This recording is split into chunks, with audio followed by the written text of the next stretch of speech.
Live from the City of Angels, you are watching Midnight Movie Talk during the morning. This is the Breaking Box Office Show. Welcome to everyone on Twitter.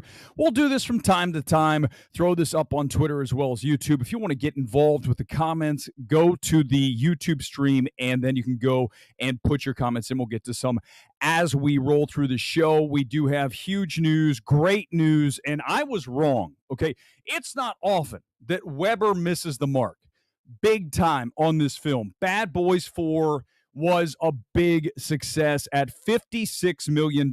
This is just a little bit behind the last installment, so that doesn't happen often. Typically, sequels go down, a fairly substantial margin compared to whatever the previous installment was, but this time around, audiences were ready to see this film, and it speaks to the return of Will Smith. We'll discuss this more tonight on the Sunday Evening Spectacular, but this number is one of the most impressive I've seen in a long time, given what the anticipation was for this film. I didn't see it. I didn't think that people were going to be excited to see it. I was wrong. Here we go. Let's get to the Deadline article, and you can see exactly where this film came in at $56 million. Again, just a shade behind that 62.5 that Bad Boys 3 made back in 2020, right before COVID hit.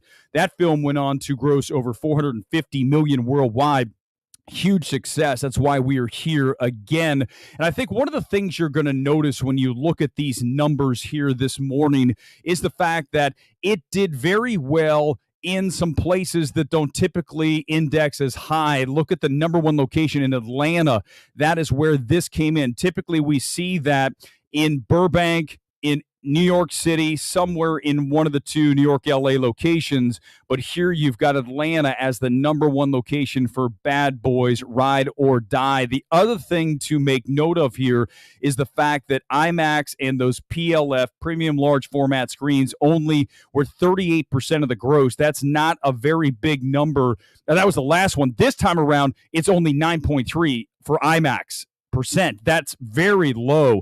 So when you look at those numbers, we were kind of glancing ahead and looking at the pre-sales, those were low in the IMAX theaters, and it turns out that was correct. This is the kind of film that the average audience doesn't feel the need to see on those PLF screens, right? Even though certainly it's a big film, it's not like a Avatar or something where people say, I have to see this in IMAX, or I'm just gonna wait, which we saw certainly with Oppenheimer. We saw that with Dune 2. And this time around, you've got more of just the regular laser screens doing well here. But you look at where this did, top 5 cities for Ride or Die: New York, LA, Houston, Dallas, Chicago, the big cities. But again, AMC South Lake Pavilion in Atlanta, the top grossing theater in the nation with 155,000. And that was not even the update. Of course, we'll show you Will Smith saw it at Baldwin Hills here in LA with the audience. That was a big surprise for them. We'll talk about that tonight. But I also want to go into these international numbers because we do have the email here so we can discuss where it did well. It did another $48.6 million overseas. That means the global opening is $104.6 million. That is 58% higher, that overseas launch, 58% higher than Furiosa, more than double of Fall Guy in like markets at current exchange rates. I love how they put all those qualifiers in there. The film's playing on 16,700 screens in 60 markets. Fans came out in force in Europe, delivered an explosive 19.3 million. UK, 5-day total, 4.9, besting Furiosa by 31%. Germany, 3.7 million over 5 days, 2.5 times Furiosa, plus 77% versus Kingdom, the Planet of the Apes. Yeah, that's what we're talking about. This film really did much better than I think even Sony expected. I mean, here's what happened. There's so many things in play.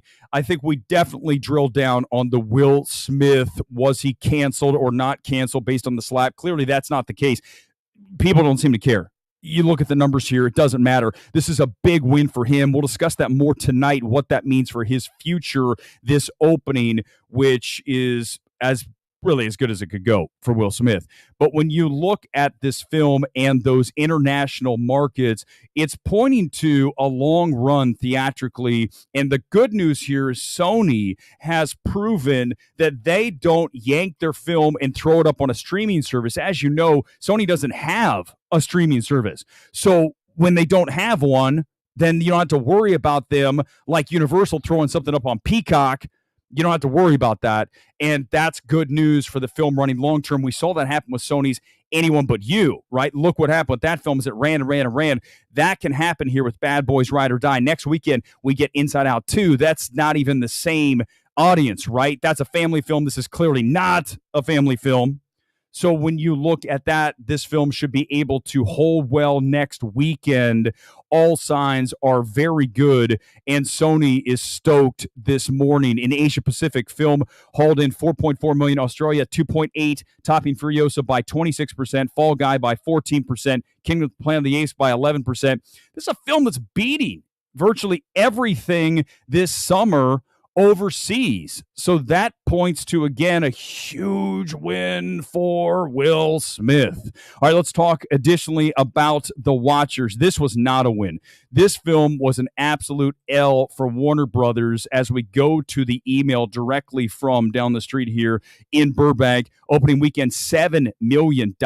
I know these horror films are not expensive. This one turned out to be more pricey than the typical film. Now, M. Night Shyamalan helped finance this film, but Warner Brothers, all told, according to Deadline, spent at least $30 million on this film before P&A, before promotional stuff on this. So you're talking about a big number for a film that is only at $7 million. Top 10 locations: AMC Burbank, my hometown, my home theater; AMC Empire, New York; number 3, AMC Grove; Century City, AMC Americana. Those are your top 5. Again, LA cleaning up with all 5. And even in LA, this film was dead. I went to see this on Thursday night, and the audience was not even half full. So this is typically, right, when we go through these top 10 locations, these are big numbers. This is not the case. This is an absolute L for Warner Brothers across the board. Go to the international number. 4.7 million overseas is all you get out of this. That is not strong. And you're looking at a total of global debut, $11.7 million. Again, $30 million Warner Brothers spent on this before they went in with the advertising. So they will lose money on this film.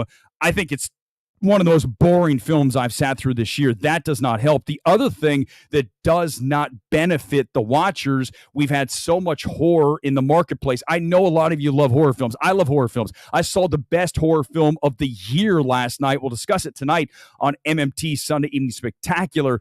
But you just have too much product, and it all starts to blend together, and it's a glut, and it ends up hammering whatever's next. I think we have a little bit of a break, and that's what we need in the horror genre. I know there's some out there like, we need a film every week. No, we don't. I mean, because again, you're just going to run it into the ground. Just give us a few weeks off, maybe every 3 weeks a new horror film, but they've got to get better. Watchers is not a great film. You talk about bad news. Furiosa went down another 61% in weekend number 3.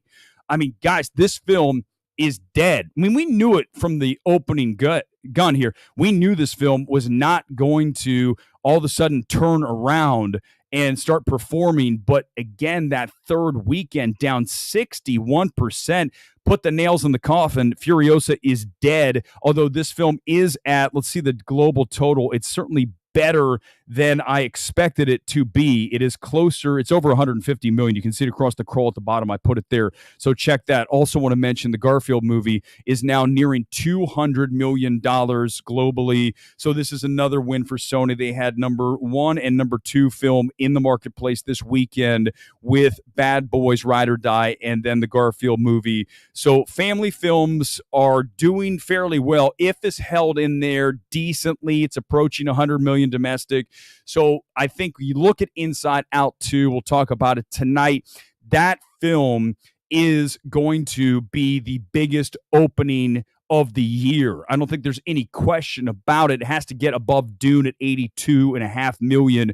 It should be able to do that. The question is, how excited are people for a sequel to a film that came out 9 years ago? I know it's Pixar. It's one of their best films, but we saw that a little with Furiosa, right?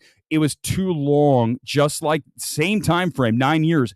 Whenever you wait that long for a sequel, you could have a little bit of an underwhelming outcome. We'll find out next weekend. I don't think it's going to happen like Furiosa, not even close. I'm just saying that's something to look out for. It could be the case. I doubt it'll be the case, but maybe that film should have arrived 5 years after, not 9, but we'll find out next weekend. And of course, reviews will be big on that. They're going to start popping here very shortly. Let's go to the top 10 here on this Sunday morning. By the way, if you have not yet liked or subscribed to the channel, please do so. And welcome to everybody there on Twitter. All my friends on Film Twitter who are watching for the first time, it's a pleasure to meet you in person. Here we go. This is the top 10 box office, and we start with Bad Boys Ride or Die at $56 million, just a shade behind the last installment, but a big, huge, massive win for theatrical. 14,400 per location. That's a very good number. It's not a Dune number, which was 20,000 per location, but that's a much better outcome than you typically see, and we've seen lately for sure. Garfield, number 2. Up to $68 million stateside, almost $200 million worldwide. If is at $93.5 million domestically. Watchers, 7 million, only $2,000 per screen. That is what we call a bomb. Anytime you're in the 2,000s or under, heck, 3,000 or under per screen, terrible outcome for the watchers.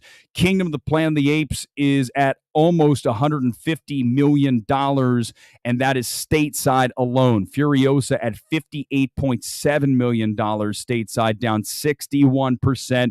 It is falling apart even more than I expected it to. It's a great film. I love the film. Go see it if you can in theaters. It will not play the same at home. No chance. Fall Guy is minus 36% on the weekend, but listen, it's already down 2.7 million for the weekend. So yes, the drop is low, but the number is low. So remember that. Then Lord of the Rings with Fellowship of the Ring and Two Towers, both those films were in theaters this weekend. Only $1,600 per location for Fellowship. Two Towers, I think it's the best film. Two Towers is the best of the three.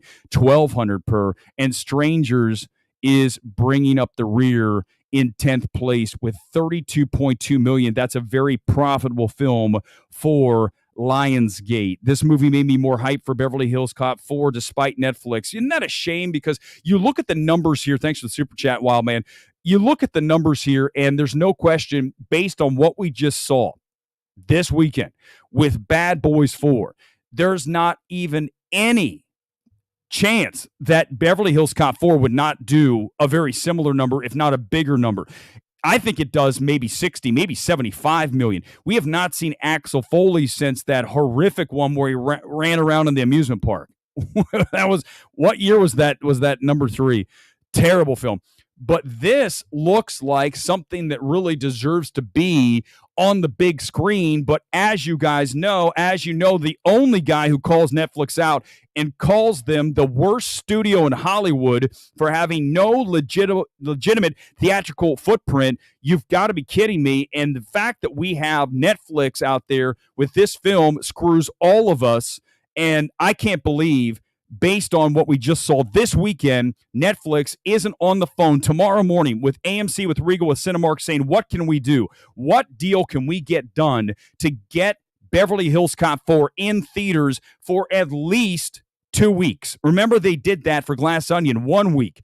Can we get 2 weeks of wide theatrical out of you, Netflix? I know some of you watch the channel. I know the Hollywood insiders do. Check this out. And I'm telling you again, Netflix, get off your ass, do the right thing, and give people Beverly Hills Cop 4. This isn't hard. Make it happen. I mean, it's unbelievable how this the disrespect that they have for the theatrical is truly at a level that makes you furious. And the fact that there's nobody else in the entire film space with the balls to come out and say what I say about Netflix because they're afraid to lose those invites to the parties. Oh, no, I might not get that FYC swag. Oh, no, I can't rub shoulders with all those really famous people at the parties.